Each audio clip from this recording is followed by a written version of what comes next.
Ya ada sih ya, kata yang pertama ya dari orang sekitar saya, belagu-belaguan lu, lelaguan gitu kan, ngajar ngaji pakai baju badut, pakai makeup lu agak ribet lu.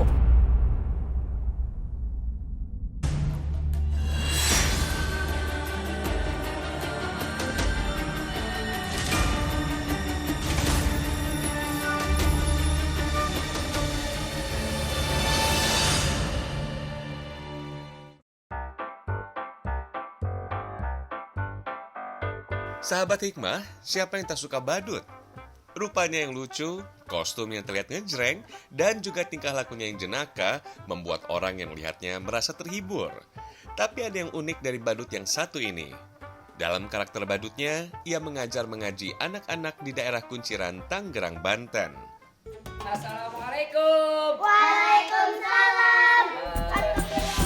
Ya, menjadi dua karakter berbeda dalam satu sosok, itulah yang dilakukan Yahya Badut atau akrab dipanggil Om Ustadz. Sejak tahun 2010, Yahya Badut memutuskan untuk mengajar anak-anak dengan berkostum badut. Berawal dari rasa khawatir Yahya dari anak-anak yang mulai malas mengaji dan kecanduan gawai di lingkungannya, ia memutuskan mengubah tampilan koko ala Ustadz menjadi badut. Tujuannya tiada lain, agar anak-anak tertarik untuk mengaji. Alhamdulillah, dengan metode yang segar dan lucu, Yahya selalu menemukan cara agar anak-anak tidak bosan untuk mengaji. Bahkan anak-anak pun selalu antusias untuk datang mengaji. Coba dengerin ya. A'udzu billahi minasy syaithanir rajim. Dengan generasi penerus ini kita tanamkan dengan moral, akhlak. Karena Islam itu bukan karena pakaian, tapi karena perilaku dan akhlak. Meski sekarang Yahya sudah dikenal menjadi badut syariah, pada awalnya justru metode ini tidak langsung direspon oleh masyarakat. Bahkan ada yang menganggap mengajar ngaji dengan berkostum badut adalah tindakan yang nyeleneh. Belagu-belaguan lu, lelaguan gitu kan, ngajar ngaji pakai baju badut, pakai makeup lu agak ribet lu, kan gitu ya. Tong, lu ngapain? Mau ngajar ngaji? Saya ngajar ngaji sih pakai begitu, ya kan? Aduh, waktu orang tua saya masih ada. Orang mau ngajar ngaji matong nih, pakai baju berape, tuh pakai baju koko, lu muka dicoreng-corengin. Namun berkat semangatnya untuk terus berdakwah, mengajarkan kebaikan dan mendekatkan anak-anak pada Al-Quran, Yahya bersikukuh untuk menjalankan niat baiknya. Ditambah, ia didukung oleh seorang ketua yayasan di mana tempat ia mengajar, sehingga lambat laun, maksud dan tujuan kebaikannya itu diterima di lingkungannya. Konsep dakwah melalui badut syariah memberi warna baru dalam metode dakwah dengan cara menghibur bagi anak-anak di era milenial. Metode ini memberikan dampak positif bagi anak. Mereka jadi lebih mudah menyerap ajaran agama yang disampaikan dan meningkatkan semangat pada anak-anak dalam belajar mengaji. Saya kan sering mendengar lagu Roma Irama juga ya. Nah dia kan berdakwah melalui metode lagu-lagu, syair-syair lagunya. Nah kalau Wali Songo kan melalui gamelannya ya, Abu Nawas dengan dongeng ceritanya. Nah kalau saya sebagai orang badut ini ya ingin menampilkan, betul saya memang seorang badut, tapi ingin mengajak anak-anak tersebut ya agar mereka untuk memotivasi untuk belajar mengaji. Nah, pakaian ini hanya sebuah fashion, hanya sebuah pelengkap saja. Tapi tujuan saya satu, ingin anak-anak itu mau mengaji daripada mereka sering main HP di rumah.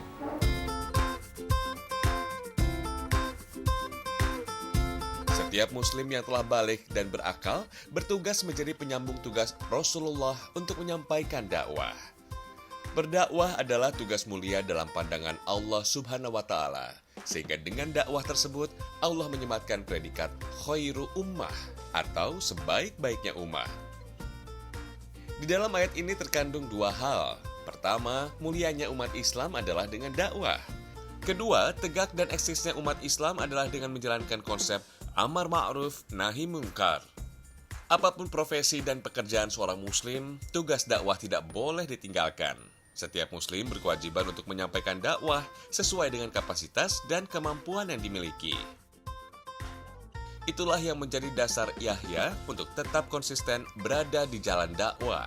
Setiap usai sholat zuhur, sang ustadz bersiap mengajarkan mengaji bersama anaknya Mirza yang dapat julukan si Bacil alias Bad Cilik.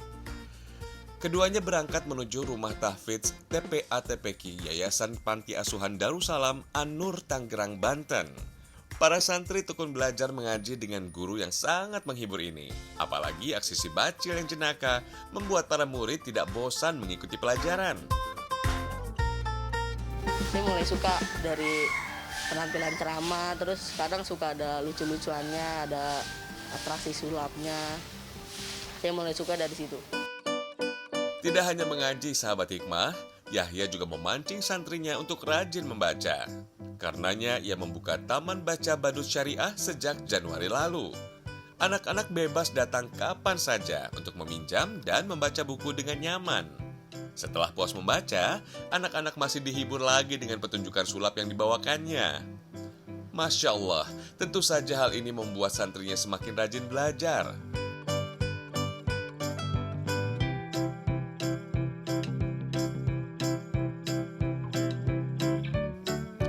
Sahabat hikmah, aksi dakwah Yahya semakin semangat dijalankan di bulan Ramadan. Di bulan yang suci, Yahya dan anaknya berkeliling kampung setiap sore sambil ngabuburit. Menggunakan sepeda motornya, Yahya menyambangi perkampungan di wilayah Kecamatan Pinang dengan membawa sejumlah buku bacaan. Yahya menyebut aksi sosialnya ini adalah untuk meningkatkan minat baca buku cetak pada anak-anak. Ia pun rela berkeliling kampung menawarkan aneka buku bacaan menarik bagi anak-anak.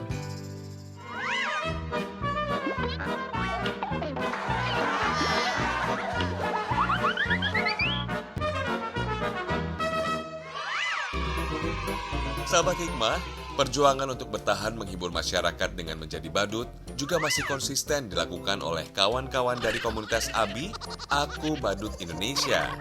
Namun, tak bisa dipungkiri, pandemi dan hantaman virus COVID varian Delta telah membuat kehidupan kawan-kawan ini terpuruk. Apalagi mereka yang menggantungkan hidupnya pada upah harian.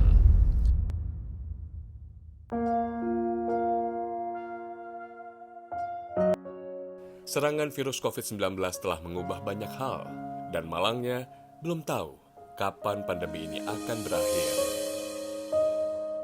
Sahabat hikmah, inilah Dedi Delon, sang penghibur keluarga jenaka lebih dari 5 dekade. Ia sangat mencintai profesi ini. Sejak pertama kali melakoninya di usia 10 tahun. Untuk dampaknya yang pasti ya, untuk khususnya di Jakarta, PPKM ini. Dari PSBB sampai ke PPKM ini satu tahun setengah kegiatan kami untuk dipanggil untuk acara itu tidak ada. Mungkin untuk pekerja seni ya paling terbawah gitu. Tak sekedar menghibur anak-anak di acara besar, Dedi juga fokus membahagiakan anak dan keluarga yang tertimpa musibah. Kami dulu masih bisa kita sisihkan untuk rezeki kami, untuk korban bencana, untuk anak-anak kanker. Tapi saat ini agak sulit untuk memberikan sedikit rezeki kami gitu sih.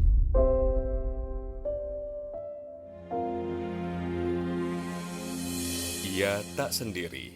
Ada banyak pebadut bersamanya dalam satu komunitas.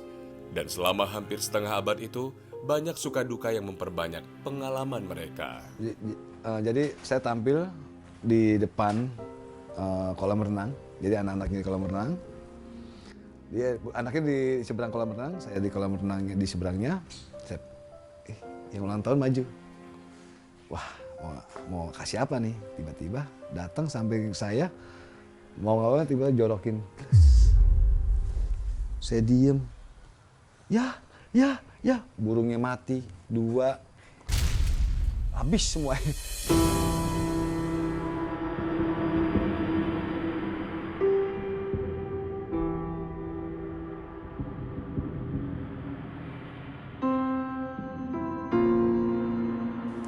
Momen terbaiknya di Asian Games kemarin, suatu kebanggaan buat saya.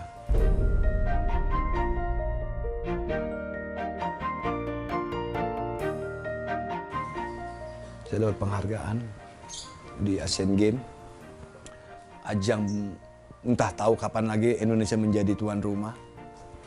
Dan itu suatu kebanggaan buat kami. Saya dan tim menjadi partisipan di sana, menghibur dengan atraksi-atraksi badut di sepanjang GPK. Itu sih yang momen yang paling membanggakan. Dampak pandemi memang sangat besar. Rangkaian acara banyak yang terhenti selama hampir 1,5 tahun ini. Akibatnya tak ada lagi penghasilan di komunitas badutnya. Dan sekarang adalah kondisi terbawah sang penghibur anak ini. Banyak teman-teman, kalau ceritanya sedih banget, diusir. Cuma kontrakan sepetak gini, diusir, pindah lagi, diusir. Mereka berjuang pada saat mereka menghibur mungkin ke anak-anak. Mereka tersenyum dengan hiasannya. Badut juga manusia dan berarti punya sisi kemanusiaan yang mungkin penonton tidak tahu bagaimana penderitaannya mereka.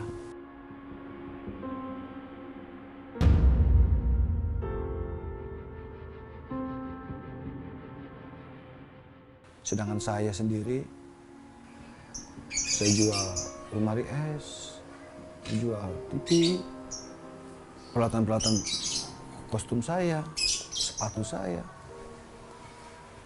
untuk bertahan.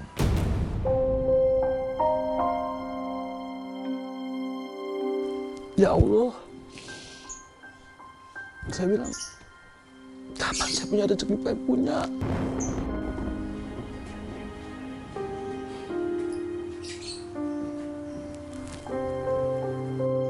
Banyak banget. Sempet jualan online ya, baju. Cuman kan ya nggak semua orang pasti menyanggupi beli, jadi ya tetap online jualan, tapi kondisinya begini ya akhirnya kita mandek lagi jualan online. Ya udah, terima aja dengan dampak yang sekarang semuanya juga sama.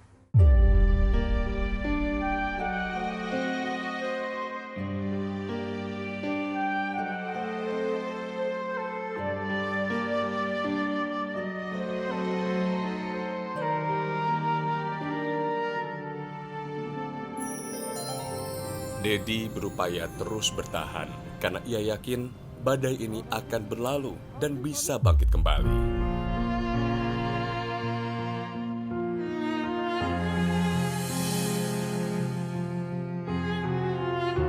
Meski begitu, tidak pernah ada rasa sesal terbesit di hatinya. Meskipun ia seorang sarjana dan punya peluang untuk bekerja dengan profesi berbeda. Sebab ia memutuskan profesi ini adalah jati dirinya.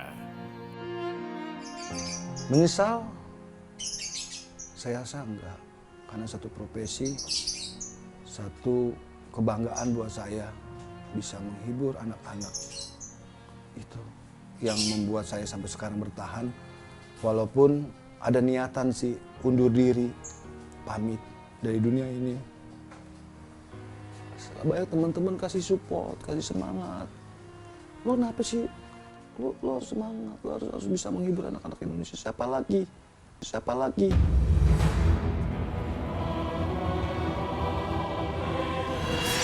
Sempet ada konflik di pekerjaan itulah. Sebagai sisi istri lagi kan pengennya kita nih suami kerja yang inilah menetap gitu kan. Istilahnya udah ketahuan lah duduk di belakang meja gitu. Cuman emang dianya tipe kerjanya itu entertain yang jiwa sosialnya tinggi. Ya kita sebagai istri cuma bisa istilahnya mendoakan, mensupport dia. Selama itu kerjaan bikin dia happy, itu aja sih.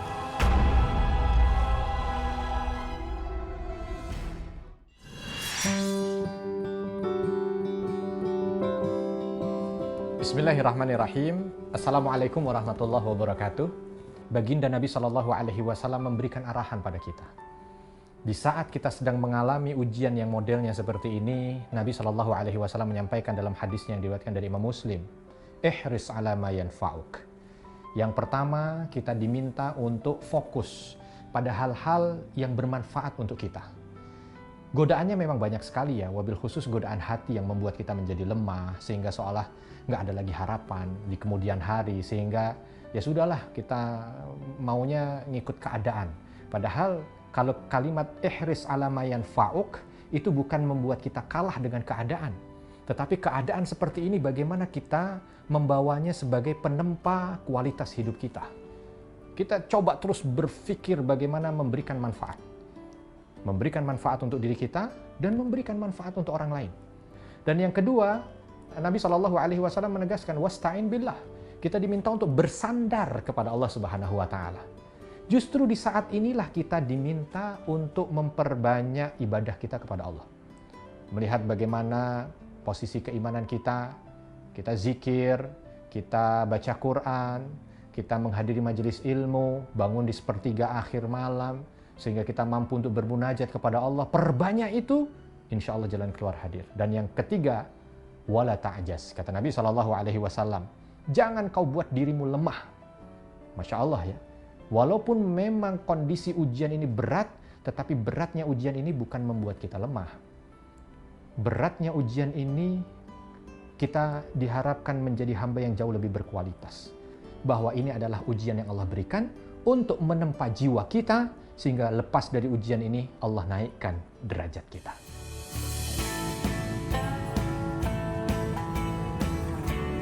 Bersama komunitas Aku Badut Indonesia yang kini jumlahnya semakin mengecil, Dedi terus bertahan dan berjuang.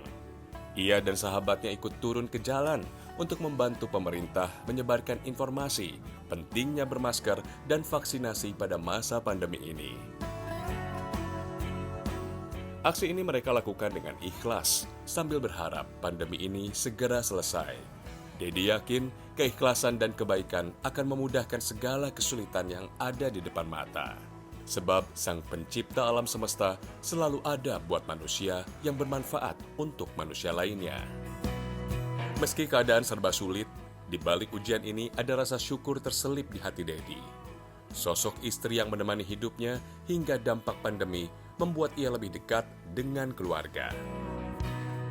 Seperti yang dikatakan dalam hadis riwayat Ibnu Majah, Nabi Muhammad SAW bersabda, "Hai anak Adam, jika kamu bersabar dan ikhlas saat tertimpa musibah, maka aku tidak akan meridhoi bagimu sebuah pahala kecuali surga." Sahabat yang dicintai Allah, ada cerita ketika Nabi SAW saat itu sedang dikepung dengan pasukan bersama dengan sekutunya, musuhnya bersama dengan para sekutunya. Ada Yahudi, ada kafir Quraisy, lalu ada orang-orang pagan yang hidup di sekitar Madinah. Mereka semua mengincar Nabi Muhammad SAW dan kaum muslimin untuk dihancurkan. Maka terjadilah istilah perang Ahzab, atau yang lebih dikenal dengan strategi Khandak, maka disebut dengan perang Khandak, di mana sahabat harus membuat parit belasan kilometer. Ada seorang sahabat yang menjumpai batu besar. Yang batu besar itu ketika ingin dihancurkan supaya tergali parit, itu tidak bisa dihancurkan.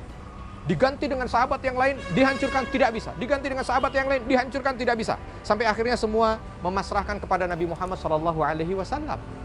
Lalu Nabi datang membawa kapak itu dan meminta kepada semua sahabatnya untuk berkumpul. Ketika berkumpul, baru Nabi SAW dengan takbirnya mengatakan Bismillahi Allahu Akbar, dipukuli. Dan ketika dipukul, kampaknya itu naik ke atas, mengeluarkan percikan api. Tidak hancur batu itu.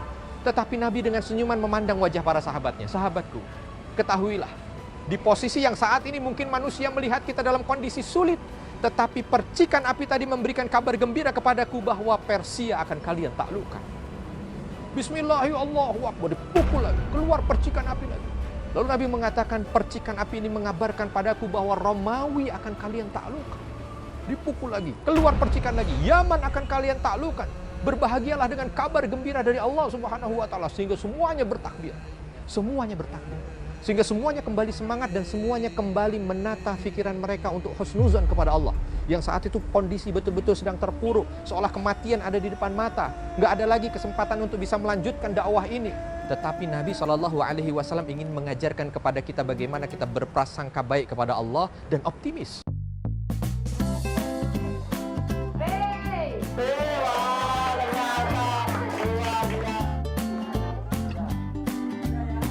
Habis huruf E apa Ibu?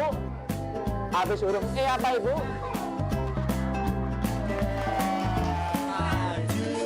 Anggut mundur, iya, tepuk tangannya dulu. Sahabat Hikmah, jika sebelumnya Ustadz Yahya Badut berusaha menarik minat baca anak-anak dengan kostum badut, Haris justru memilih ibu rumah tangga dan lansia sebagai kesempatannya untuk meraih pahala dari Allah Subhanahu wa Ta'ala. Kapan ini?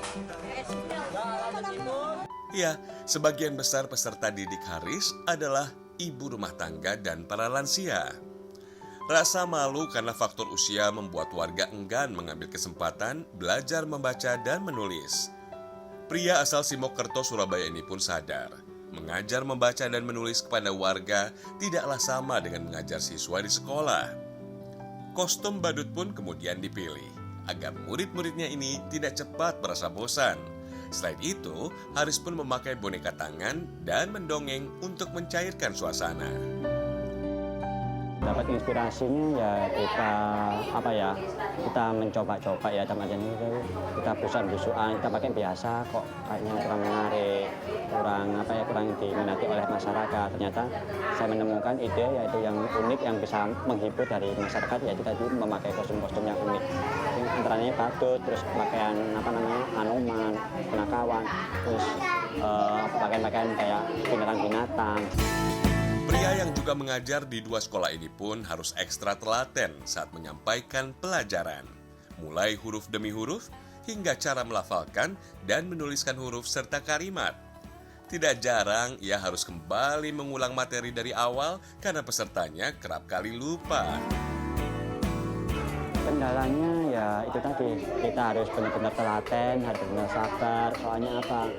Setiap masyarakat kan berbeda-beda dari pemikirannya, gitu harus telaten. Sudah diterangkan gitu, kadang-kadang dia lupa lagi. Ya itulah bagaimana ujian saya itu dicoba untuk kesabaran untuk menguji, yaitu tadi mengajarkan warga sekitar. 8 tahun sudah kegiatan ini dilakoni Haris. Tidak sepeser pun ia terima dari peserta didiknya.